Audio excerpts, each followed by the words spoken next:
Isang nakabibinging kalabog ang yumanig sa buong mansyon. Tunog ito ng porselanang nabasag. Isang mamahaling vase na galing pa sa auction sa Europe na ngayon ay isa na lamang tambak ng makikintab na pirapiraso sa sahig. Napapikit na lang si Eduardo Montero at mariing hinawakan ng kanyang sentido. Hindi ang halaga ng vase ang nagpapakirot sa kanyang dibdib.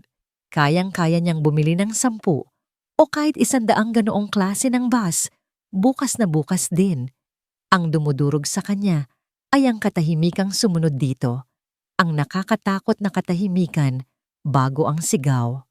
At nangyari na nga. Ayoko na. Hindi ko na kaya.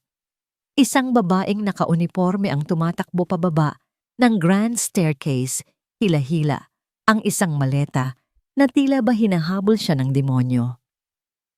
Si Yaya Tessie, ang pang-10 katulong na tinanggap ni Eduardo ngayong buwan. Hinarang siya ni Eduardo sa may pintuan. Ang mukha ng milyonaryo ay walang bahid ng galit, kundi puno ng pagod. Isang pagod na tumatagos hanggang sa kanyang kaluluwa. Tessie, pwede nating pag-usapan to, mahinahong sabi ni Eduardo habang dinudukot ang wallet sa kanyang coat.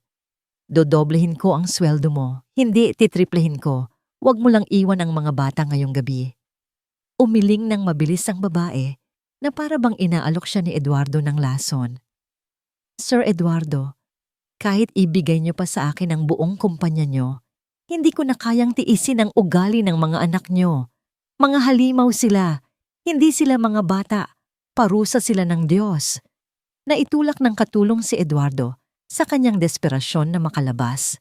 Binuksan niya ang mabigat na pinto at tumakbo palabas sa gitna ng malakas na buhos ng ulan at kumukulog na langit. Naiwan si Eduardo na nakatayo sa malawak at malamig na hallway. Tumingala siya sa mataas na kisame ng Monte Carlo, ang kanyang ipinagmamalaking mansyon. Marmol ang sahig, ginto ang mga frame ng painting, at kristal ang chandelier. Ito ang pangarap ng bawat tao. Ito ang simbolo ng kanyang tagumpay. Pero habang pinakikinggan niya ang tawanan ng 2 batang babae mula sa itaas, isang tawanang walang bahid ng saya, kundi puno ng pangungutya, alam ni Eduardo ang totoo. Ito ay hindi tahanan. Ito ay isang magarang libingan. Naglakad siya patungo sa kanyang study room at nagsali ng alak.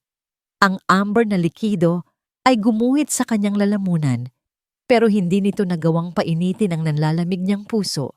Naalala niya ang kanyang asawa.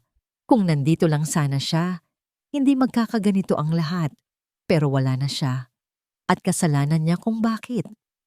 Ang yaman na pinaghirapan niya ng ilang dekada ay wala palang silbi kung gabi-gabi naman siyang umuuwi sa isang giyera na hindi niya kayang panalo.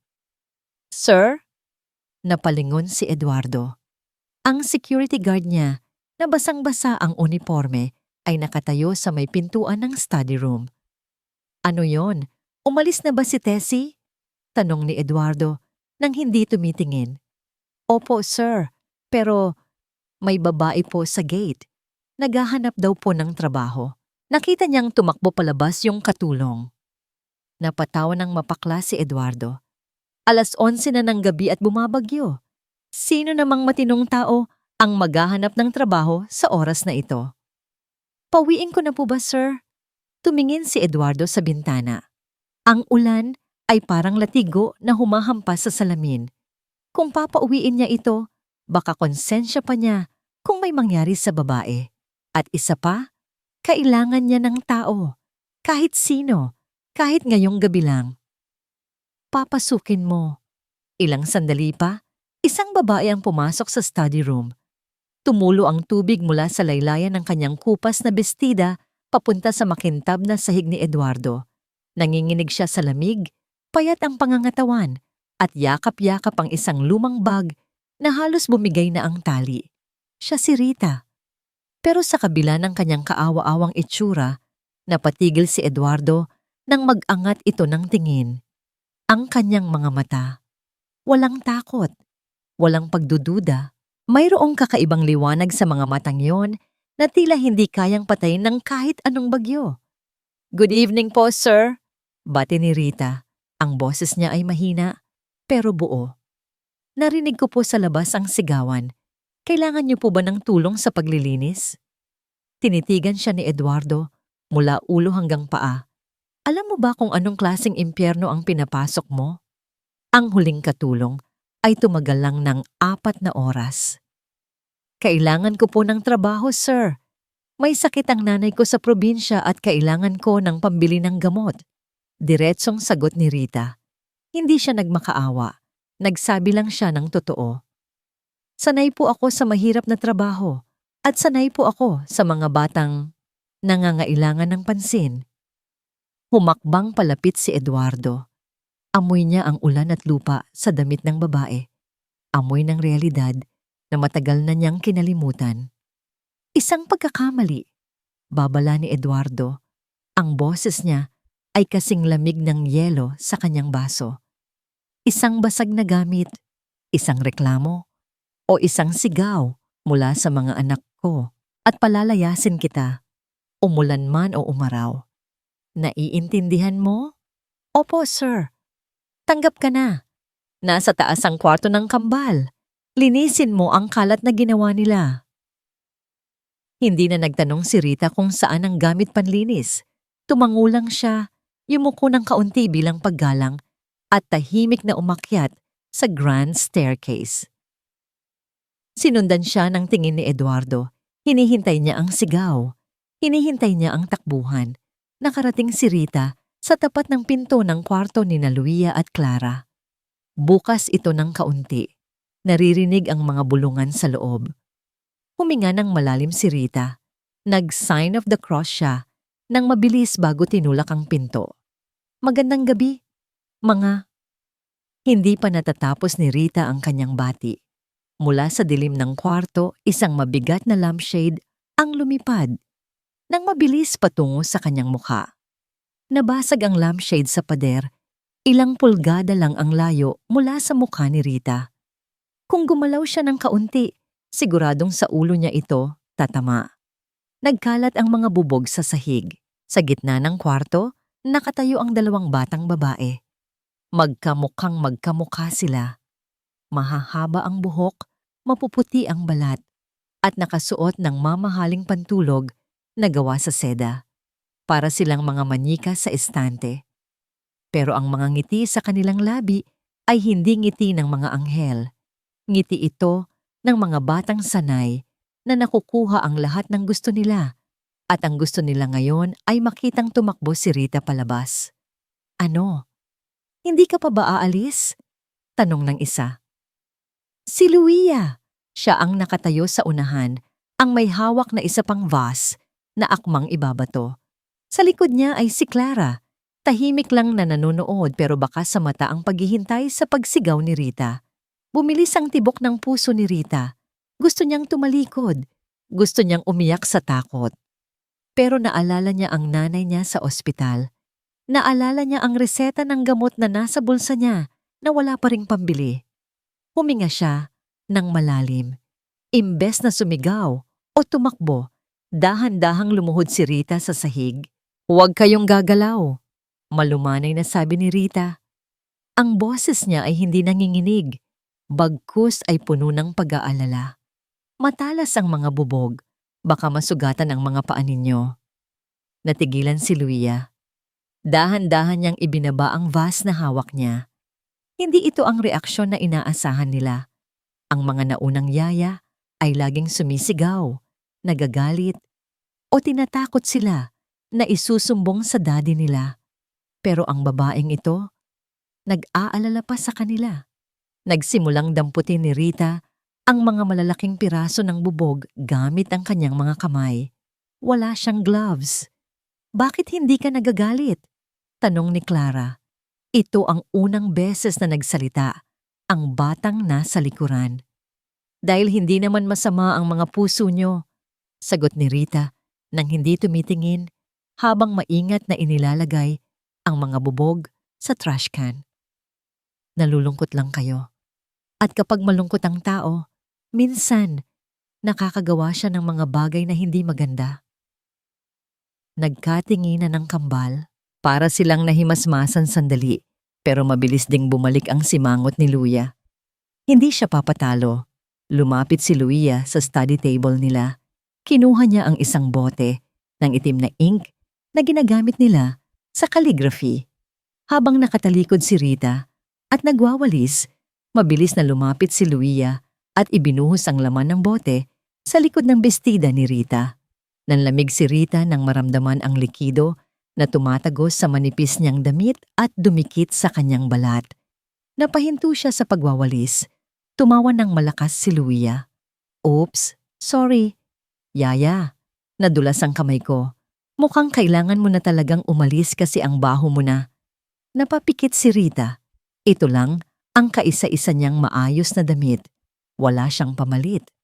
Ang pahiya na naramdaman niya ay parang sampal sa kanyang pagkatao.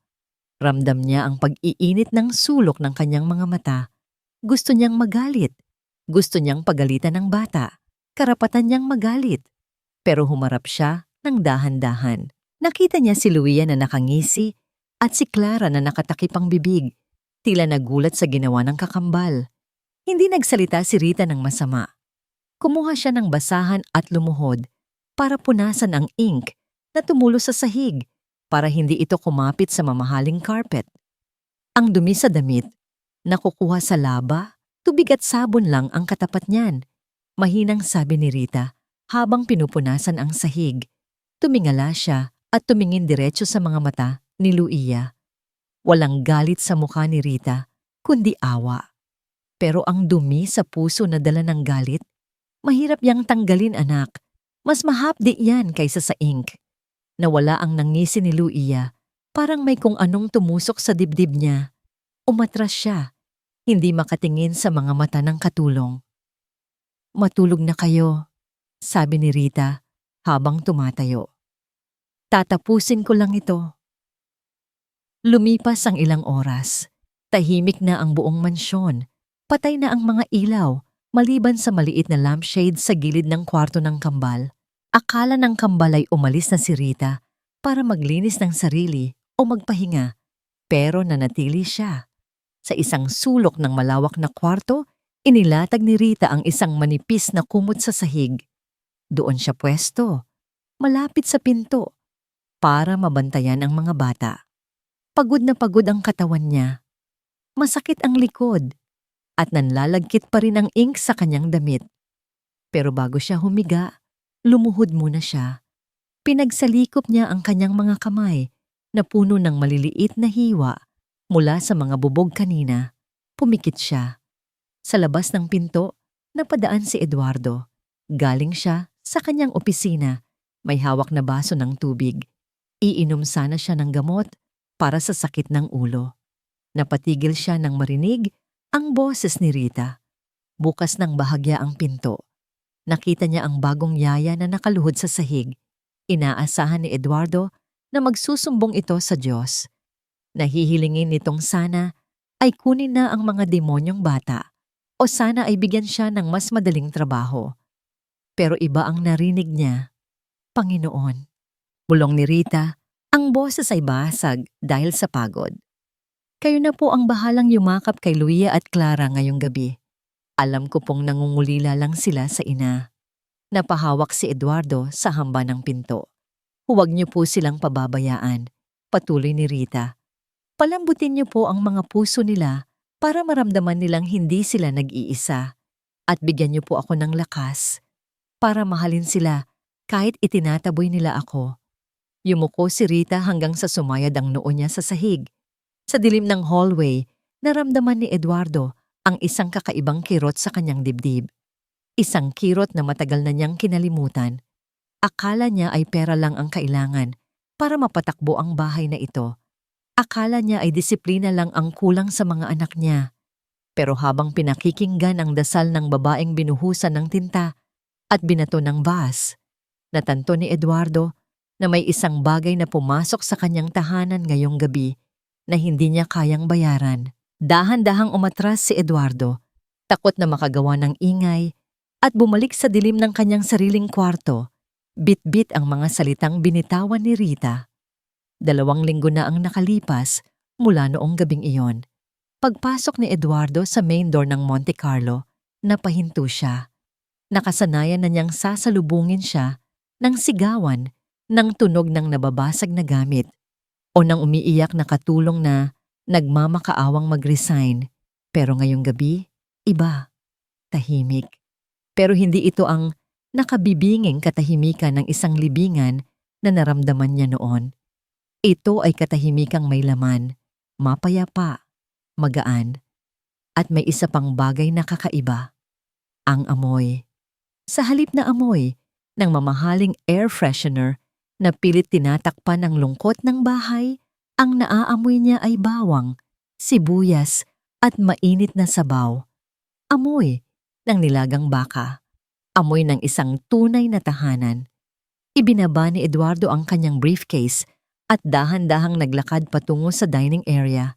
Sa sala, natanaw niya ang isang eksenang akala niya ay hindi na niya makikita kailanman. Nakaupo si Rita sa sahig.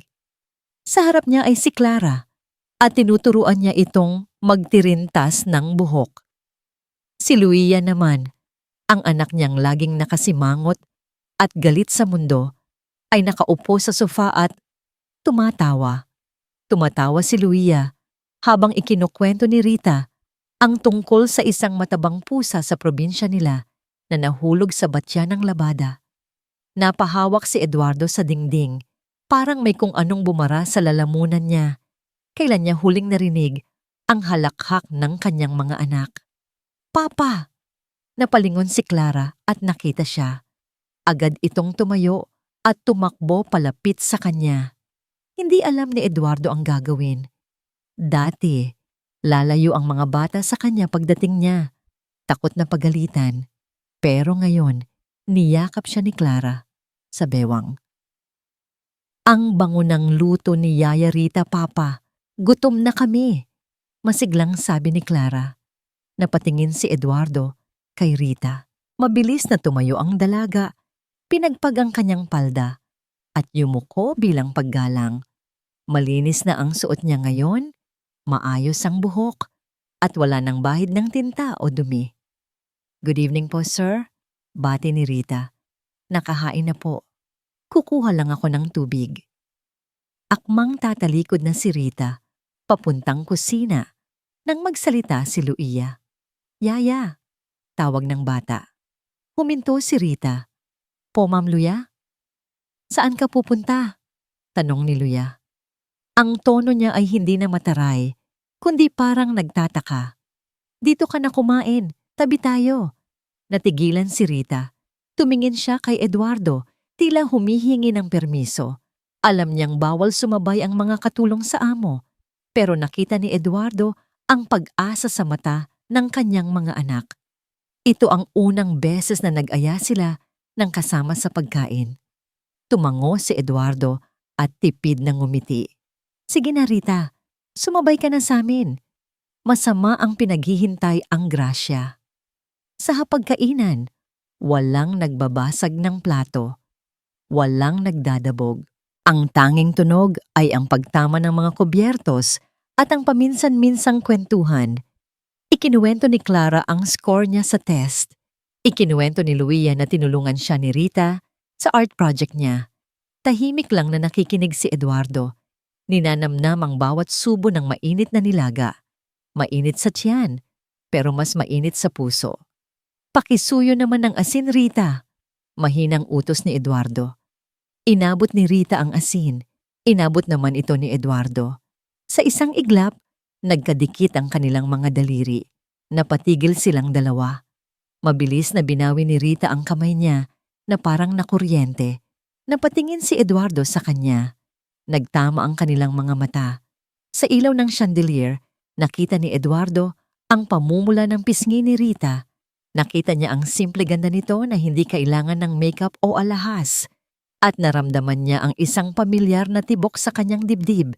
Isang tibok na akala niya ay namatay na kasama ng kanyang nakaraan.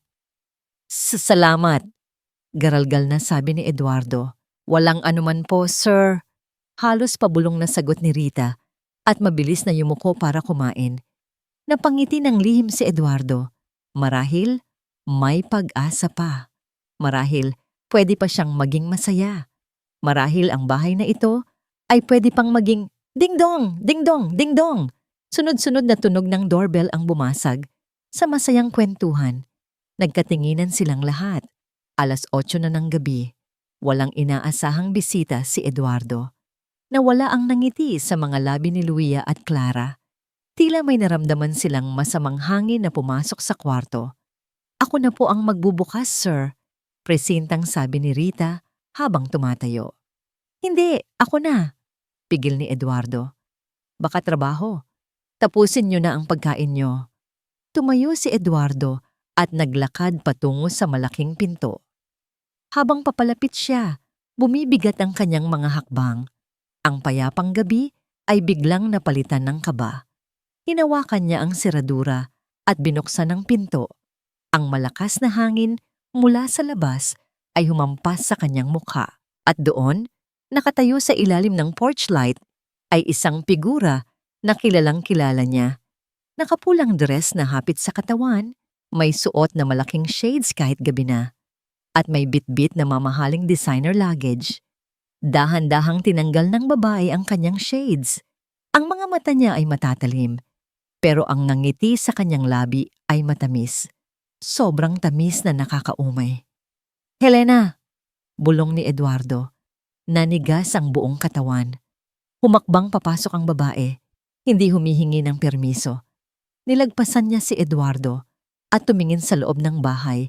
Tila ini-inspeksyon ang kanyang kaharian na muling binabalikan. Lumingon siya kay Eduardo at ngumiti ng nakakaloko. "Hello, honey," malambing na bati ni Helena. "I'm home? Miss me?" Sa dining area, nabitawan ni Clara ang kanyang kutsara. Ang tunog ng bakal na tumama sa pinggan ay umalingaw-ngaw sa buong bahay. Hudyat na tapos na ang kapayapaan. Nakatayo si Rita sa gilid ng dining area, hawak ng mahigpit ang tray ng tubig na kanyang kinuha. Nanginginig ang kanyang mga kamay. Ang tubig sa mga baso ay gumagawa ng maliliit na alon. Sumasabay sa kaba sa kanyang dibdib. Mula sa kanyang pwesto, kitang-kita niya ang pagbabago ng hangin sa loob ng bahay. Ang kaninang mainit at masayang hapunan ay naging kasing lamig ng yelo sa pagpasok ng babaeng iyon, si Helena. Ang dating asawa ni Sir Eduardo. Ang ina ng kambal. Napakaganda niya. Makinis ang balat, mamahalin ang suot na pulang dress, at amoy na amoy ang pabango na siguradong mas mahal pa sa buong buhay ni Rita. "Mommy!" Mahinang sambit ni Clara, pero hindi siya tumakbo para yumakap. Nanatili siyang nakaupo, nakahawak sa laylayan ng tablecloth. Lumapit si Helena sa mga bata. Ang tunog ng kanyang heels sa marmol na sahig ay parang detalyadong babala. Tak-tak-tak. "Hello, my darlings!" Masiglang bati ni Helena. Yumuko siya at hinalikan sa si Luia, tapos si Clara. "Sorry kung natagalan si Mommy. Galing pa ako sa Paris. Pero don't worry, marami akong pasalubong." Sininyasan ni Helena ang driver na ipasok ang mga paper bag. Puro mamahaling brands, designer bags, latest gadgets at mga damit na pangprinsesa. "Look," sabi ni Helena, habang inilalabas ang isang kumikinang na tablet. "Para sa'yo to, Luia, at ito naman kay Clara." Tiningnan lang ni Luia ang mamahaling gadget. Pagkatapos, dahan-dahan siyang lumingon kay Rita. "Yaya Rita," tawag ni Luia. Napatingin si Helena kay Rita. Ito ang unang pagkakataon na napansin ko niya ang presensya ng katulong. Ang tingin niya ay mapanuri, mula sa simpleng ayos ng buhok ni Rita hanggang sa suot nitong uniforme at tsinelas. Isang tingin na nagpaparamdam kay Rita na isa siyang basahan sa isang palasyo. "Yes po, Ma'am Luia," sagot ni Rita nakayuko. "Di ba po ipinagtabi mo ako ng banana cake? Yung niluto natin kanina?" Tanong ng bata. "Gusto ko po yun kainin for dessert. Ayoko ng tablet." Natigilan si Helena. Ang ngiti sa kanyang labi ay nanigas. Bumaling si Luia sa kanyang ina. Salamat po, Mami. Pero busog na po kami. Masarap po kasi magluto si Yaya Rita. Isang nakakabinging katahimikan ang bumalot sa hapagkainan. Nakita ni Rita ang pag-igting ng panga ni Helena. Ang mga matang kanina ay puno ng pilit na saya ay napalitan ng isang madilim na selos. Tumingin si Helena kay Eduardo. Eduardo? Really? Banana cake? Pinapakain mo ng mumurahing tinapay ang mga anak ko? Helena, tama na. Saway ni Eduardo. Masaya ang mga bata. Yon ang mahalaga. Tumawa ng mapakla si Helena. Masaya? O baka naman nautulang ng katulong na to? Humarap si Helena kay Rita. Humakbang siya palapit. Napaka-intimidating ng kanyang presensya. Amoy ni Rita ang tapang ng pabango nito na halos masulasok siya. Ikaw, duro ni Helena. Anong pangalan mo? Rita po, ma'am. Sagot niya, hindi makatingin ng diretsyo. Well, Rita, sabi ni Helena, habang pinupunasan ang kanyang daliri sa mesa na parang nandidiri. Mukhang nakakalimutan mo ang lugar mo. Nandito ka para maglinis, hindi para mag-feeling nanay sa mga anak ko. Kuha mo. Opo, ma'am, pasensya na po. Good. Now, kunin mo ang mga maleta ko sa labas. Dalhin mo sa kwarto ko. At siguraduhin mong hindi mo madudumihan ang mga gamit ko. Mas mahal pa yon sa buhay mo. Napalunok si Rita. Gusto niyang umiyak. Gusto niyang tumakbo palabas, gaya ng ginawa ng ibang katulong. Ang sakit ng mga salita ni Helena ay parang latigo. Akmang magsasalita si Eduardo para ipagtanggol siya, pero mabilis na kumilos si Rita. Ayaw niyang maging dahilan ng pag-aaway ng mag-asawa sa harap ng mga bata. Masusunod po, ma'am, mabilis na sabi ni Rita at nagmadaling lumabas para kunin ang mga gamit. Habang buhat-buhat ang mabibigat na maleta paakyat ng hagdan, narinig ni Rita ang boses ni Helena mula sa dining area. Ang baho naman ng katulong na yon, Eduardo. Amoy palengke. Paano mo natitiis na nasa loob siya ng bahay mo? Tumulo ang luha ni Rita. Masakit. Sobrang sakit. Pero nang mapadaan siya sa kwarto ng kambal para ibaba ang mga gamit, nakita niya si Clara na nakasilip sa pinto. Ang mga mata ng bata ay malungkot at puno ng takot. Tumingin si Clara kay Rita na parang nagmamakaawa. Huwag mo kaming iiwan. Pinunasan ni Rita ang kanyang luha. Huminga siya ng malalim. Hindi siya aalis. Para sa mga batang ito, titiisin niya ang lahat. Kahit payurakan siya ni Helena araw-araw. Sa guest room, kung saan pansamantalang natutulog si Helena, isinarado ng ginang ang pinto ng padabog. Wala na ang matamis ng ngiti. Ang mukha ni Helena ay puno ng galit at puot. Hindi niya matanggap na ang isang hamak na katulong ay mas mahalaga pa sa mga anak niya kaysa sa kanya. At nakita niya ang tingin ni Eduardo kay Rita kanina. Isang tingin na matagal nang hindi ibinibigay ni Eduardo sa kanya. Kinuha ni Helena ang kanyang cellphone. Nagdial siya ng isang numero. Ang mga daliri niya ay nanginginig sa galit. Hello? Sagot ng nasa kabilang linya. Kailangan ko ng tulong. Bulong ni Helena habang nakatingin sa salamin. Ang refleksyon niya ay parang isang ahas na handang manuklaw. May basura dito sa mansyon na kailangang ilabas, pero masyadong makapit. Kailangan natin ng matibay na dahilan para sipain siya ni Eduardo palabas. Tumigil siya sandali at napangisi. Ihanda mo ang kapareho ng relo ng nanay ni Eduardo. Bukas na bukas din. Mawawala ang anghel ng bahay na to. Masigla ang tugtog ng piano sa malawak na sala ng Monte Carlo. Nagpatawag ng isang biglaang welcome dinner, si Helena. Inimbitahan niya ang ilang malalapit na kaibigan at business partners ni Eduardo. Gusto niyang ipangalandakan sa lahat na nagbalik na ang reyna ng mansyon. Sa kusina, abala si Rita. Punong-puno ng pawis ang kanyang noo. Kanina pa siya utos-utusan ni Helena pagtimpla ng juice, pag-abot ng appetizer, pagpapalit ng plato.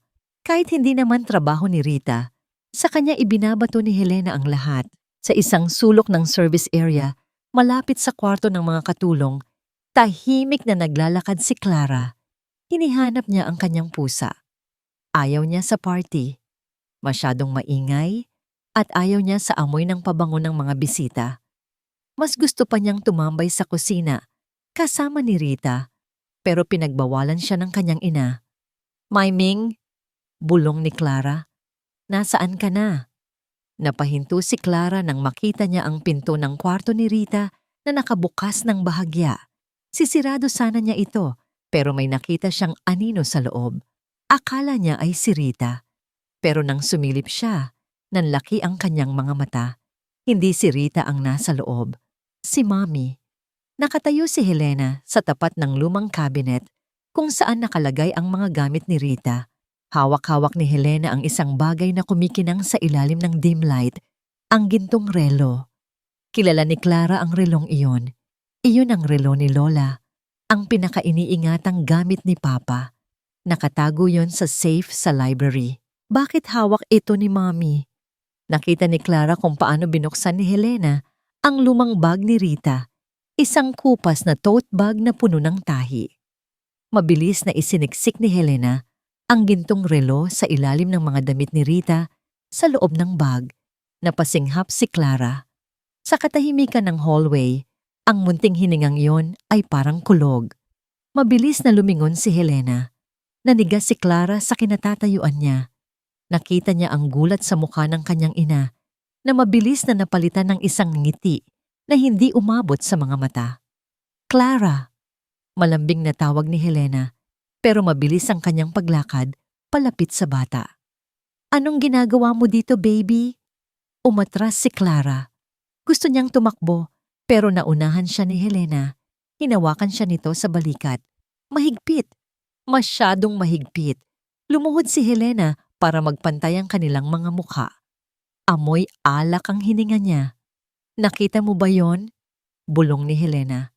Tumango ng dahan-dahan si Clara. Nanginginig.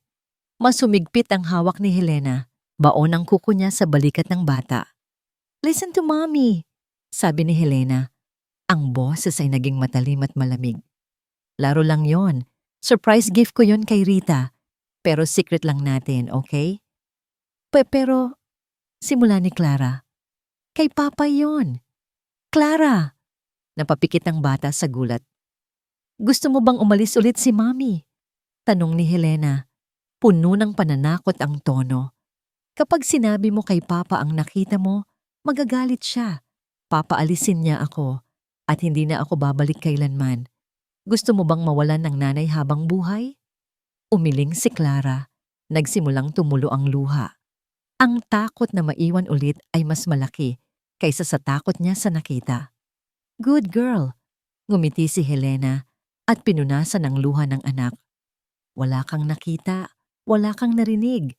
Kung mahal mo si Mommy, tatahimik ka. Tumayo si Helena, inayos ang kanyang damit, at naglakad pabalik sa party na parang walang nangyari. Naiwan si Clara sa dilim, yakap ang sarili, habang ang bigat ng sikreto ay parang batong dumagan sa kanyang dibdib. Ilang minuto lang ang lumipas, isang tili ang umalingaw-ngaw sa buong mansyon. Ang relo! Diyos ko, ang relo ng mama ni Eduardo. Natigil ang musika, natigil ang tawanan. Nasa gitna ng sala si Helena, umiiyak at nanginginig, tinuturo ang bukas na safe na nasa likod ng painting. Mabilis na lumapit si Eduardo, bakas ang pag-aalala sa muka. Anong nangyari? Nakita kong bukas ang safe, sumbong ni Helena na may kasamang luha. Chinek ko. Wala na ang antik na relo ng mama mo. Eduardo, yun na lang ang alaala niya. Kumuyom ang kamao ni Eduardo. Ang relong iyon ay hindi lang basta ginto. Iyon ang huling bagay na ibinigay ng ina niya bago ito namatay. Ipasara ang mga gate! Sigaw ni Eduardo sa security. Walang lalabas. Kapkapan ang lahat. Ngayon din. Nagkagulo ang mga bisita, pero si Helena ay lumapit kay Eduardo at bumulong. Honey, ayokong magbintang, pero nakita kong lumabas galing sa library si Rita kanina. Napatingin si Eduardo kay Rita na kasalukuyang nagliligpit ng mga baso sa gilid. Gulat na gulat ang mukha ng dalaga. Sir? Tawag ni Rita. Naramdaman niya ang bigat ng tingin ng lahat. Ano pong nangyayari? Halughugin ang gamit niya. Utos ni Eduardo sa head of security. Ang boses niya ay yelo. Sir, wala po akong kinukuha. Depensa ni Rita. Nagsimula na siyang maiyak sa takot. Hindi ko po magagawa yon. Walang nakinig. Hinila ng security ang lumang bag ni Rita mula sa servants' quarters at dinala sa gitna ng sala. Sa harap ng mga bisita, sa harap ni Eduardo at sa harap ng nanginginig na si Clara, itinaob ng guard ang bag. Nahulog ang mga lumang damit ni Rita. Ang kanyang suklay, ang kanyang rosaryo. At kasama nitong kumalansing sa sahig, ang isang bagay na kumikinang, ang gintong relo. Napasinghap ang lahat ng bisita. Parang binuhusan ng malamig na tubig si Rita. Hindi akin yan. Hindi ko alam kung paano napunta yan dyan. Tumingin siya kay Eduardo, nagmamakaawa ang mga mata. Sir, maniwala kayo. Hindi ako magnanakaw.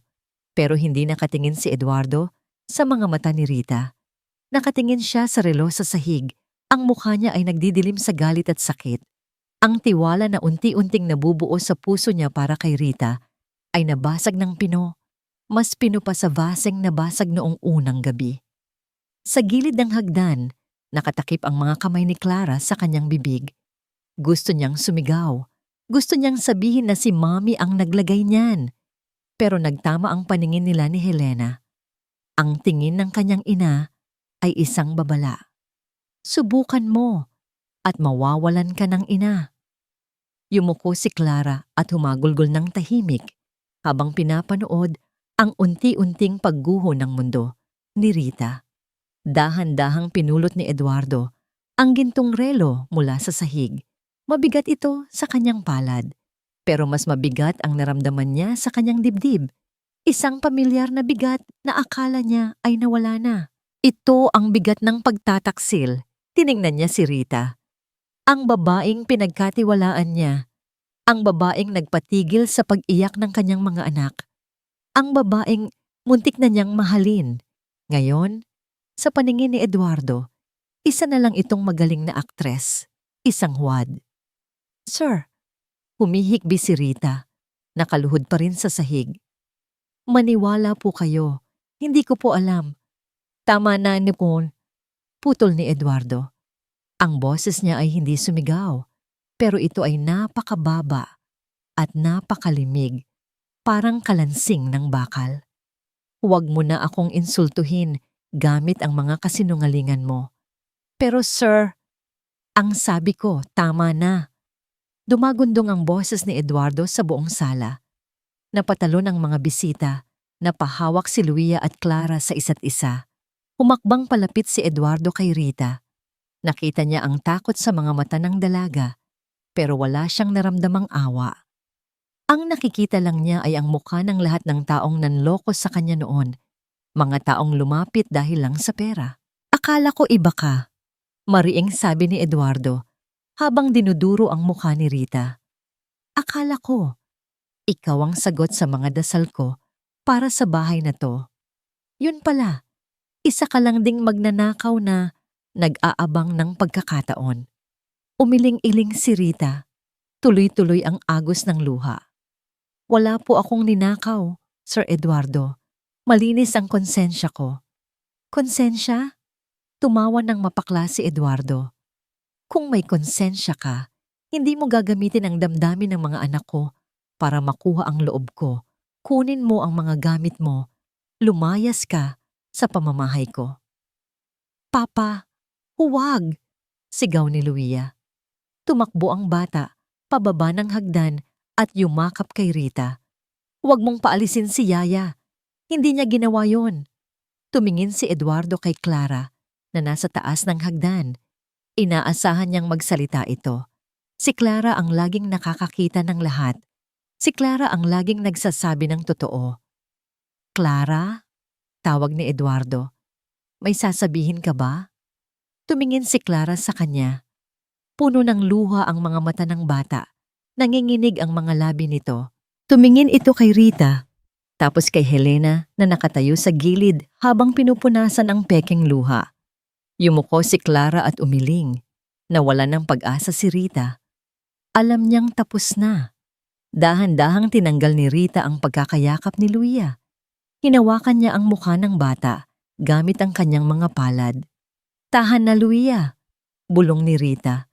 Pilit nang ngumingiti kahit basag na ang boses niya. Huwag kang magagalit sa papa mo.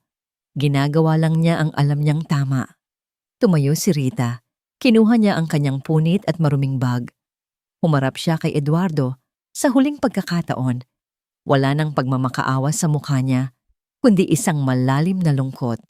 Sir, sabi ni Rita ng mahinahon, kahit anong isipin niyo sa akin, totoo ang pagmamahal ko sa mga anak niyo. Parang awa niyo na.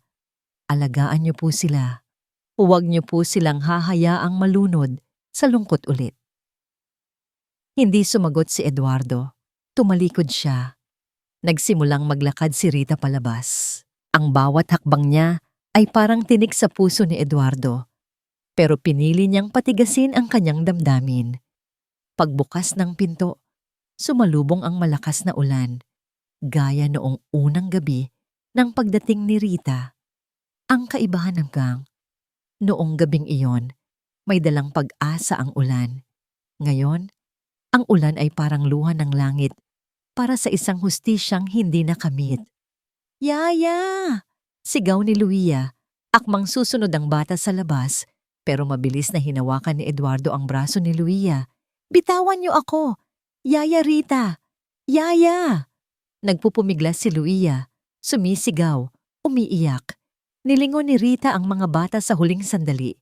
Isang kaway, isang masakit na ngiti, at pagkatapos, nilamon na siya ng dilim at ulan.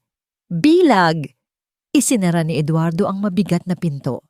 Natahimik ang sigaw ni Luia, napalitan ng mahihinang hikbi habang napapaupo sa sahig.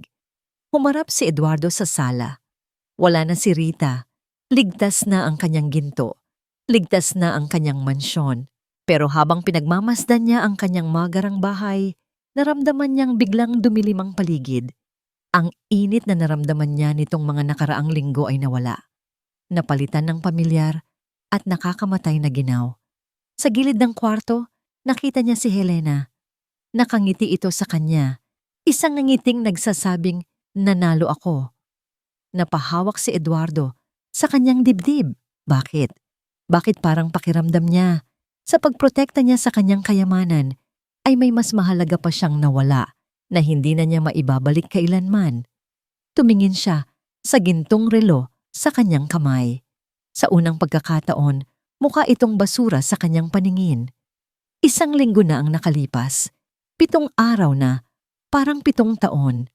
Nakaupo si Luia sa grand staircase, yakap ang kanyang mga tuhod. Mula sa kanyang pwesto, kitang-kita niya ang pagbabago ng mansyon. Dati, noong nandito pa si Ate Rita, ang bahay ay amoy lemon at bagong luto na tinapay. Ngayon, amoy alikabok at matapang na pabango ni Mommy Helena. Wala nang kumakanta habang nagwawalis. Wala nang nagtatanong kung kamusta ang school nila. Ang meron na lang ay ang matinis na boses ni Helena na naninigaw sa mga bagong katulong. Tanga ka ba? Sigaw ni Helena mula sa kitchen. Sabi ko, ayoko nang may sibuyas ang pasta ko. Ang simple-simple, hindi mo masunod. Lumayas ka sa harap ko. Napapikit si Luia.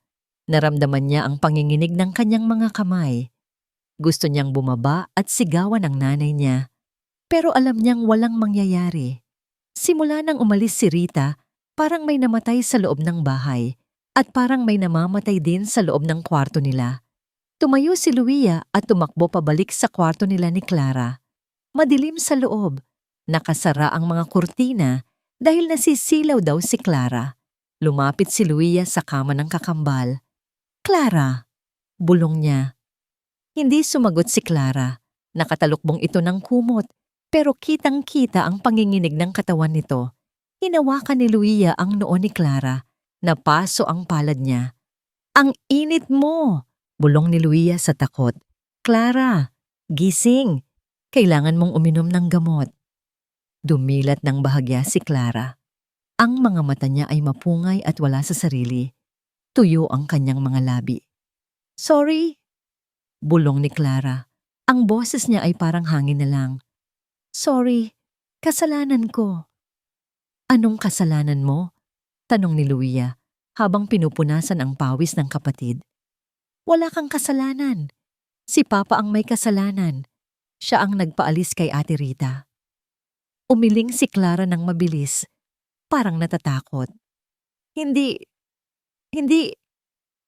Ang relo. Nakita ko. Kumunot ang noo ni Luia. Hindi niya maintindihan ang sinasabi ng kapatid. Akala niya ay dala lang ito ng lagnat. Kinuha ni Luia ang kanyang cellphone. Kailangan niya si Papa. Si Mami Helena ay walang pakialam. Kanina pa ito nagpapamanicure sa sala habang nilalagnat ang anak niya. Nagring ang phone. 1, 2, 3. Call ended. Sinubukan niya ulit. Sagutin mo, Papa. Please, bulong ni Luia. Sa wakas, sumagot si Eduardo. Pero maingay sa background. Parang nasa construction site o factory. Luia, nasa meeting ako. Bakit ka tumatawag? Bungad agad ni Eduardo. Ang boses niya ay pagod at iritable. Papa, si Clara. Sumbong ni Luia. Nanginginig ang boses. Ang taas ng lagnat niya. Kanina pa siya nagsasalita mag-isa. Nasaan ang mami niyo? Tanong ni Eduardo. Nasa baba. Pero ayaw niyang umakyat. Busy daw siya. Bumuntong hininga si Eduardo sa kabilang linya. Sige, tatawagan ko ang mami mo. Papupuntahin ko ang family doctor. Matulog na kayo. Pero Papa, umuwi ka na. Tuot. Binabaan siya. Napabato ni Luia ang cellphone sa kama. Galit. Sobrang galit ang nararamdaman niya. Galit sa papa niya na mas mahal ang trabaho kaysa sa kanila. Galit sa mami niya na puro sarili lang ang iniisip. At galit sa mundo dahil kinuha nito ang kaisa-isang tao na nagparamdam sa kanila na mahalaga sila. Si Rita. Lumipas ang ilang oras. Gabi na naman. Lalong lumala ang ulan sa labas. Kasabay ng paglala ng kondisyon ni Clara. Nagsimula ng mag-convulsion si Clara. Nangingisay ito sa kama. Nanlalaki ang mga mata, pero walang nakikita. Clara! Clara! Sigaw ni Luia. Nyugyug niya ang kapatid. Tulong! Tulong! Tumakbo si Luia palabas ng kwarto. Sakto namang bumukas ang main door sa baba. Dumating si Eduardo. Basang-basa. Galing sa trabaho. Mukhang pagod na pagod. Papa! Sigaw ni Luia mula sa taas ng hagdan. Ang boses niya ay puno ng takot na nagpatigil kay Eduardo. Si Clara! Mabilis na umakyat si Eduardo. Nilalaktaw ang mga steps ng hagdan. Sumunod sa kanya si Helena, nakakatapos lang mag-ayos ng mukha. Ano ba yan? Reklamo ni Helena habang paakyat. Ang iingay niyo. Tulog na ako eh. Pagpasok ni Eduardo sa kwarto, naabutan niyang nanginginig pa rin si Clara. Mabilis siyang lumapit at binuhat ang ulo ng anak. Clara! Clara, anak! Nandito na si Papa! Sigaw ni Eduardo. Hinawakan niya ang pisngi ng anak. Nag-aalab sa init.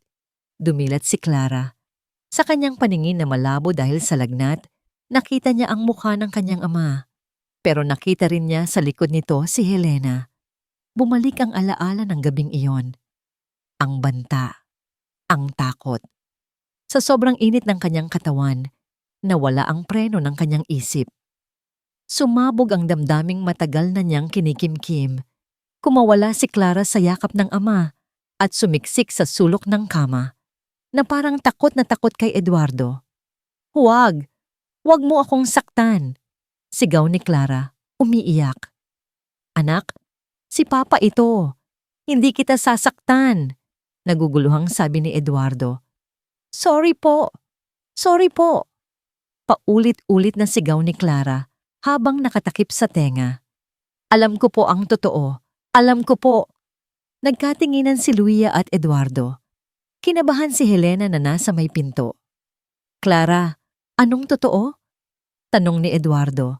Lumapit ng kaunti. Tumingin si Clara ng diretso sa mata ng ama. Ang mga luha ay parang ilog sa kanyang mukha. Hindi si Ate Rita, sigaw ni Clara. Ang boses niya ay umaaling-aungaw sa buong kwarto. Hindi si Ate Rita ang kumuha. Nakita ko. Nakita ko si Mami. Natigilan ang buong mundo ni Eduardo. Si Mami ang naglagay ng relo sa bag ni Ate Rita. Humagulgol si Clara habang nakaturo sa kanyang ina na namumutla sa may pinto. Tapos sabi niya, kapag nagsalita ako, mawawalan ako ng nanay habang buhay. Bumagsak si Clara sa kama, nawalan ng malay dahil sa matinding pagod at lagnat. Naiwan si Eduardo na nakaluhod, nakatitig sa walang malay niyang anak. Dahan-dahan, ang gulat sa kanyang mukha ay napalitan ng isang nakakatakot na pagkaunawa. Unti-unti, lumingon si Eduardo sa pinto. Kung ang tingin niya kay Rita noong nakaraan ay malamig, ang tingin niya ngayon kay Helena ay nagliliyab. Nabalot ng nakakabinging katahimikan ng kwarto pagkatapos mawalan ng malay ni Clara. Ang tanging naririnig lang ay ang mabibigat na paghinga ni Eduardo at ang impit na iyak ni Luia sa gilid ng kama. Dahan-dahang inihiga ni Eduardo ang ulo ni Clara sa unan. Hinawakan niya ang noo ng anak. Napakainit pa rin nito, pero ang mas nakapapaso ay ang katotohanang kakatapos lang nitong ibunyag. Tumingin si Eduardo sa kanyang mga kamay. Ito ang mga kamay na nagpalayas kay Rita. Ito ang mga kamay na naniwala sa isang kasinungalingan. Parang pelikulang nag-rewind sa isip niya ang lahat. Ang biglaang pagbabalik ni Helena. Ang pilit na pagpapakita nito ng kapangyarihan. Ang takot sa mga mata ni Clara nitong mga nakaraang araw na inakala niyang simpleng pagkamahiyain lang. At ang mukha ni Rita, ang mukha nitong puno ng sakit pero hindi lumaban dahil ang inaalala pa rin nito ay ang kapakanan ng mga bata. Eduardo, nabasag ang katahimikan sa boses ni Helena. Nakatayo pa rin ito sa may pinto, maputla, pero pilit na pinatatatag ang sarili. Eduardo, huwag mong sabihing naniniwala ka sa sinabi ng bata? Sabi ni Helena. Tumawa ng pilit na parang may nakakatawa. Nilalagnat siya. Nagdedeliryo. Kung ano-ano ang naiisip niya. Alam mo naman ang imahinasyon ng mga bata, di ba? Dahan-dahang tumayo si Eduardo. Hindi siya sumagot agad. Tumingin siya kay Luia. Luia, malumanay na utos ni Eduardo. Pero may diin. Dito ka lang sa tabi ng kapatid mo. Huwag na huwag kayong aalis. Parating na ang doktor. Opo, Papa. Humihikbing sagot ni Luia. Sabay yakap ng mahigpit sa kapatid. Humarap si Eduardo kay Helena. Ang mukha ni Eduardo ay walang emosyon, blanko. Pero sa loob ng kanyang mga mata, may bagyong namumuo na mas malakas pa sa ulan sa labas. Naglakad siya palapit sa pinto. Napaurong si Helena. Nakita niya ang dilim sa mukha ng kanyang dating asawa. Isang klaseng galit na hindi sumisigaw, kundi pumapatay. Mag-usap tayo, bulong ni Eduardo. Sa kwarto mo. Lumabas si Eduardo ng kwarto ng mga bata at dumiretso sa guest room na inukupan ni Helena. Sumunod si Helena, nanginginig ang mga tuhod, pero sinusubukan pa ring umisip ng palusot. Pagpasok nila sa kwarto, nakita ni Eduardo ang mga nakakalat na gamit ni Helena. Mga mamahaling damit, alahas, sapatos, ang gulo-gulo. Kabaliktaran ng ayos at linis na dinala ni Rita sa bahay na ito. Sinipa ni Eduardo ang pinto para sumara. Blag! Napatalon si Helena. Honey, let me explain. Explain what? Putol ni Eduardo. Ang boses niya ay nagsisimula nang tumaas Ipapaliwanag mo kung bakit mas pinili ng anak natin na manahimik at magkasakit kaysa magsumbong dahil sa takot sa'yo. Hindi ko siya tinakot, depensa ni Helena. Sinungaling ang batang yon. Mana sa'yo. Huwag mong ituturo ang anak ko, sigaw ni Eduardo. Dumagundong ang boses niya sa apat na sulok ng kwarto. Kinuha ni Eduardo ang isang vase sa mesa, isang mamahaling vase na dala ni Helena, at ibinalibag ito sa pader. Nabura ang tapang sa mukha ni Helena. Napasigaw siya at napaupo sa kama. Alam ko kung kailan nagsisinungaling ang mga anak ko, Helena. Sigaw ni Eduardo habang lumalapit sa kanya. Si Clara? Hindi marunong magsinungaling si Clara. Sa kanilang dalawa ni Luia, siya ang pinaka-inosente. Para matuto siyang magtago ng ganong kalaking sikreto. Kailangan ng matinding demonyo para takutin siya ng ganoon. Ginawa ko lang naman to para sa atin. Sigaw pabalik ni Helena. Umiiyak na ngayon. Para mabuo tayo ulit. Yung babaeng yon, inaagaw niya ang pamilya ko. Inaagaw niya ang pwesto ko. Wala siyang inagaw. Huminto si Eduardo. Huminga siya ng malalim. Pilit na pinapakalma ang sarili dahil baka kung ano ang magawa niya. Wala siyang inagaw, Helena. Sabi ni Eduardo. Mas mahina na ngayon pero mas masakit. Dahil matagal mo nang binitawan ang pwesto mo, iniwan mo kami noong panahong kailangan ka ng mga bata. Bumalik ka lang dahil naubos na ang pera mo sa lalaki mo. Natigilan si Helena. Nanlaki ang mga mata niya. Paano mo? Alam ko ang lahat, madiing sabi ni Eduardo. Alam ko kung bakit ka hiniwalayan ng business partner ko. Alam ko na baon ka sa utang. Tinanggap kita ulit sa bahay na to dahil akala ko nagbago ka na. Akala ko, kahit paano, may natitira pang pagmamahal dyan sa puso mo para sa mga anak natin. Tumingin si Eduardo sa kanya ng may pandidiri. Pero nagkamali ako. Mas mahalaga pa rin sa'yo ang pride mo at ang pera kaysa sa buhay ni Clara. Binuksan ni Eduardo ang drawer sa side table. Kinuha niya ang gintong relo na inilagay niya doon noong isang gabi.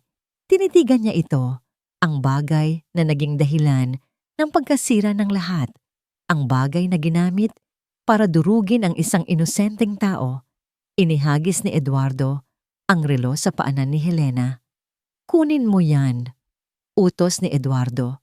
Tumingin si Helena sa relo, tapos kay Eduardo. Eduardo, kunin mo yan at lumayas ka sa pamamahay ko. Gabi na, umuulan, apela ni Helena. Saan ako pupunta? Asawa mo pa rin ako sa papel. Wala akong pakialam, sagot ni Eduardo. Tinalikuran niya ito at naglakad papunta sa pinto. Hinawakan niya ang seradura, huminto at lumingon sa huling pagkakataon. May 10 minuto ka para mag-empake. Pagkatapos nun, ipapakaladkad kita sa mga guard palabas ng gate. Huwag na huwag ka nang magpapakita sa mga anak ko. Binuksan ni Eduardo ang pinto. At Helena, pahabol niya. Huwag mong subukang magdala ng kahit ano na hindi sayo. Dahil sa oras na ito, hindi na ako magdadalawang isip na ipakulong ka. Isinara ni Eduardo ang pinto. Iniwan si Helena na humahagulgol sa gitna ng kanyang mga kasinungalingan. Sa labas ng kwarto, sumandal si Eduardo sa pader. Tumulo ang kanyang luha. Hindi luha ng galit, kundi luha ng pagsisisi. Rita, bulong niya sa hangin. Patawarin mo ako. Hindi ito ang pag-alis na inasahan ni Helena. Walang red carpet, walang driver na nagbubukas ng pinto, walang mga flash ng camera. Sa halip, ang tunog lang na naririnig ay ang kalampag ng mga gulong ng kanyang maleta sa marmol na sahig habang hila-hila niya ito ng padabog. Nakatayo si Eduardo sa may paanan ng grand staircase. Ang kanyang mga braso ay nakahalukip-kip. Ang kanyang muka ay parang pader, matigas at hindi natitinag. Huminto si Helena sa tapat niya. Pula ang mga mata nito, gulo-gulo ang buhok, at ang mamahaling dress ay gusot na. Pero nandoon pa rin ang yabang, Ang huling patak ng kanyang pride na ayaw niyang isuko. Sigurado ka na ba dito, Eduardo? Tanong ni Helena. Ang boses niya ay may halong banta. Kapag lumabas ako sa pintong yan, sisiguraduhin kong masisira ang pangalan mo. Sasabihin ko sa lahat ng business partners mo na pinalayas mo ang ina ng mga anak mo para sa isang katulong. Tinitigan lang siya ni Eduardo. Dati, takot siya sa sasabihin ng iba. Takot siyang masira ang perfect image ng pamilya Monteiro. Pero ngayon, parang hangin na lang ang mga salita ni Helena. Gawin mo, kalmadong sagot ni Eduardo. Sabihin mo sa buong mundo, pero siguraduhin mo ring ikukwento mo kung paano mo tinakot ang sarili mong anak at kung paano ka nagnakaw sa pamamahay ko. Namutla si Helena. Alam niyang hawak ni Eduardo ang alas. Eduardo, lumambot ang boses ni Helena. Sinubukan niyang hawakan ang braso ng asawa. Honey, please, pag-usapan natin to. Sayang naman ang pinagsamahan natin. Alam kong galit ka lang, pero isipin mo, anong klaseng buhay ang maibibigay ng Rita na yan sa mga bata? Wala siyang pinag-aralan. Mahirap siya. Amoy lupa. Tinabig ni Eduardo ang kamay ni Helena. Si Rita. Simula ni Eduardo, ang boses ay nanginginig sa emosyon. Siya yung amoy lupa na nagturo sa mga anak ko kung paano magdasal. Siya yung mahirap na nagbigay ng yaman sa bahay na ito na hindi kayang bilhin ng pera ko. At siya yung walang pinag-aralan na mas marunong pang magmahal kaysa sayo. Umatras si Helena, tila sinampal ng katotohanan. Bakit, Eduardo? Mahal mo na ba ang basurang yon? Sigaw ni Helena, puno ng pandidiri. Isa siyang katulong! Katulong! Humakbang palapit si Eduardo. Sa sobrang lapit, naramdaman ni Helena ang init ng galit nito. Oo, katulong siya, madiing sabi ni Eduardo. Siya ang tumulong sa akin na ayusin ang pamilyang sinira mo. At kung ang kapalit ng pagiging masaya ay ang pagpili sa kanya, buong puso ko siyang pipiliin araw-araw. Sininyasan ni Eduardo ang mga security guard. Ilabas niyo siya. Huwag niyo akong hawakan. Tili ni Helena habang hinahawakan siya ng 2 guard sa magkabilang braso. Eduardo, pagsisisihan mo to. Babalik ako. Babalik ako. Bumukas ang malaking pinto. Ang malamig na hangin ng gabi ang sumalubong kay Helena. Wala nang ulan, pero madilim ang langit. Itinulak siya ng mga guard palabas ng gate, kasama ang kanyang mga maleta, bag. Isinara ang mabigat na bakal na gate ng Monte Carlo. Nanatiling nakatayo si Helena sa labas ng gate, mag-isa. Walang kotse, walang payong, walang pamilya. Sa loob ng mansyon, huminga ng malalim si Eduardo. Sa wakas, nawala na ang bigat sa kanyang dibdib. Ang multo ng nakaraan ay wala na. Lumingon siya sa taas ng hagdan. Nandoon si Luia, nakahawak sa railing. At sa tabi niya, nakatayo si Clara, mahina pa at namumutla. Pero gising na at nakabalot ng kumot. Nakita ng 2 bata ang lahat. Umakyat si Eduardo nang mabilis at lumuhod sa harap ng kanyang mga anak. Niyakap niya ang mga ito ng mahigpit. Mahigpit na mahigpit. Sorry, bulong ni Eduardo habang tumutulo ang luha sa balikat ng mga anak. Sorry kung nabulag si Papa. Sorry kung hindi ko kayo naprotektahan agad. Papa! Humikbi si Clara. Si Ate Rita po. Humiwalay si Eduardo sa yakap. Pinunasan niya ang luha sa mga mata ni Clara at Luia. Tinitigan niya ang mga ito, ang mga matang naghahanap ng ina. Ngumiti si Eduardo, isang ngiti na puno ng determinasyon. Huwag na kayong umiyak, sabi ni Eduardo. Tumayo siya at inayos ang kanyang coat. Magbihis kayo, utos ni Eduardo sa mga bata. Magdala kayo ng jacket. Saan po tayo pupunta, Papa? Gabi na po. Tanong ni Luia. Tumingin si Eduardo sa pinto kung saan lumabas si Rita noong gabing iyon na puno ng sakit at kahihiyan. Panahon na para baguhin ang kwento. Pupunta tayo sa kanya, matatag na sagot ni Eduardo. Susunduin natin ang nanay niyo at hindi tayo uuwi hanggat hindi natin siya kasama. Nagkatinginan ang magkapatid. Sa unang pagkakataon matapos ang ilang araw, sumilay ang tunay na ngiti sa kanilang mga labi. Bilisan niyo! Sigaw ni Luia sabay hila kay Clara pabalik sa kwarto. Naiwan si Eduardo sa hallway. Kinuha niya ang kanyang susi ng kotse. Hindi niya alam kung saan nakatira si Rita. Hindi niya alam kung tatanggapin pa siya nito. Pero gagawin niya ang lahat. Luluha siya. Luluhod siya. Magmamakaawa siya. Dahil alam na niya ngayon kung nasaan ang tunay na ginto. Masikip ang eskinita sa tondo. Amoy ang halalo-halong usok ng tambutso at pritong isaw mula sa kanto. Sa loob ng maliit na barong-barong na gawa sa plywood at yero, inaayos ni Rita ang gamot ng kanyang nanay. Pagod na pagod siya. Ilang araw na siyang naghahanap ng bagong trabaho pero mahirap tanggapin ang isang katulong na pinalayas dahil sa isyu ng pagnanakaw. Mabilis kumalat ang balita, lalo na kung galing sa isang mayamang pamilya tulad ng mga Montero. Anak, tawag ng kanyang nanay mula sa banig. Magpahinga ka na. Namumutla ka na. Ngumiti ng pilit si Rita. Okay lang ako. Nay, may interview ako bukas sa isang laundry shop.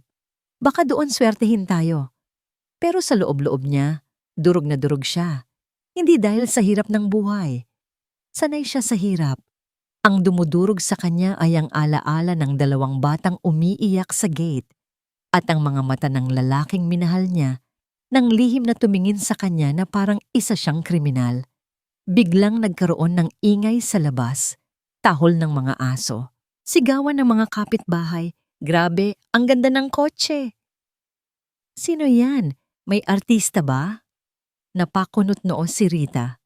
Sumilip siya sa bintanang may rehas na kahoy. Nanlaki ang kanyang mga mata. Sa gitna ng putikan at madilim na daan, may nakaparadang isang makintab na itim na SUV. Masyado itong malaki para sa masikip na daan. Ang ilaw nito ay nakakasilaw. Bumukas ang pinto ng driver. Bumaba si Eduardo. Naka-coat pa rin siya, pero gusot na ito. Ang sapatos niyang mamahalin ay lumubog sa putik. Pero hindi niya ito pinansin. Tumingin siya sa paligid. Hinahanap ang numero ng bahay na ibinigay ng agency. Nagtama ang paningin nila ni Rita sa bintana. Bumilis ang tibok ng puso ni Rita. Takot ang una niyang naramdaman. Nandito ba siya para ipakulong ako? Lumabas si Rita ng bahay. Hinarang niya si Eduardo sa may maliit na bakuran. Pinagtitinginan sila ng mga tsismosa sa paligid. Sir Eduardo, bati ni Rita. Pilit pinapatatag ang boses. Kung nandito po kayo para bawiin ang sweldo ko, wala na po. Ibinili ko na ng gamot. Kung gusto niyo po akong ipakulong, sumuko na po ako. Huminto si Eduardo sa harap niya. Ilang dangkal lang ang layo. Kitang-kita ni Rita ang pagod sa mukha ng milyonaryo. Ang mga mata nito ay mapula, parang galing sa iyak. Hindi ako nandito para sa pera, Rita. Malumanay na sabi ni Eduardo. Para saan po? Para ipamukha sa akin na magnanakaw ako? Sumbat ni Rita, hindi niya napigilan ng luha. Sir, kinuha niyo na ang dignidad ko. Ano pa bang gusto niyo? Dahan-dahang lumuhod si Eduardo. Sa gitna ng putik, sa harap ng maraming tao. Ang makapangyarihang si Eduardo Montero ay lumuhod sa paanan ng kanyang dating katulong. Napasinghap ang mga kapitbahay. Napatakip ng bibig si Rita. Sir, tumayo kayo dyan. Madumi. Wala akong pakialam. Sagot ni Eduardo. Nakatingala kay Rita. Tumutulo ang luha sa kanyang mga mata. Nandito ako para humingi ng tawad. Patawarin mo ako, Rita. Naging bulag ako. Naniwala ako sa kasinungalingan at itinapon ko ang katotohanan. Hinawakan ni Eduardo ang kamay ni Rita. Magaspang ang kamay ng dalaga. Pero para kay Eduardo, ito ang pinakamalambot na bagay sa mundo. Si Helena ang may gawa ng lahat. Sinabi na ni Clara ang totoo. Pinalayas ko na siya. Patuloy ni Eduardo. Pero huli na ang lahat nang ma-realize ko na ang bahay ko ay hindi tahanan kung wala ka. Bumukas ang pinto sa likod ng kotse. Ate Rita! Dalawang mabilis na figura ang tumakbo palapit, sina Luia at Clara. Nakapijama pa sila at naka-jacket. Muntik nang matumba si Rita nang yakapin siya ng dalawang bata sa bewang. Umiiyak sila ng malakas. Ate Rita, sorry! Iyak ni Clara. Nakita ko po si Mami. Sorry po kung natakot ako. Sorry po. Bumalik ka na, Ate Rita. Sigaw naman ni Luia. Hindi na ako magsusungit. Kakain na ako ng gulay. Please, umuwi ka na sa amin. Napaluhod din si Rita para yakapin ang mga bata. Hinalikan niya ang mga ulo nito, ang buhok nila, ang mga pisngi nila. Tahan na! Tahan na! Wala kayong kasalanan. Bulong ni Rita. Humahagulgol na rin. Tumingin siya kay Eduardo na nakaluhod pa rin sa tabi nila. Sir Eduardo! Huwag mo na akong tawaging sir. Pakiusap ni Eduardo. Pinunasan niya ang luha sa pisngi ni Rita. At huwag kang babalik bilang katulong. Natigilan si Rita. Po? Hinawakan ni Eduardo ang magkabilang kamay ni Rita. Tinitigan niya ito ng diretso sa mata. Isang tingin na puno ng respeto at pagmamahal. Kailangan ng mga anak ko ng ina. At kailangan ko. Huminga ng malalim si Eduardo. Kailangan ko ng ilaw. Rita, ikaw ang pahinga ko. Ikaw ang dasal ko. Bumalik ka na sa amin. Hindi para magsilbi, kundi para mahalin. Namula ang paligid. Tumahimik ang mga kapitbahay. Tumingin si Rita sa kanyang barong-barong, kung saan nakasilip ang kanyang nanay na nakangiti at tumatango. Tumingin siya sa mga batang yakap-yakap siya ng mahigpit at tumingin siya sa lalaking handang ibaba ang lahat ng yaman at pride para lang sa kanya. Ngumiti si Rita. Isang ngiting kasing liwanag ng araw pagkatapos ng bagyo. Eduardo? Sambit ni Rita sa pangalan nito sa unang pagkakataon. Umuwi na tayo. Linggo ng umaga sa Monte Carlo. Bukas ang lahat ng bintana at pumapasok ang sariwang hangin at sikat ng araw. Wala nang mabibigat na kurtina. Ang mga vase ay puno ng fresh flowers na pinitas ni Luia at Clara mula sa garden. Sa dining room, maingay. Papa, inubos ni Clara yung hotdog ko. Sumbong ni Luia habang tumatawa. Hindi binigay sa akin ni Mama Rita. Depensa ni Clara. Lumabas si Rita mula sa kusina, dala ang isang malaking bowl ng sinangag. Hindi na siya naka-uniforme.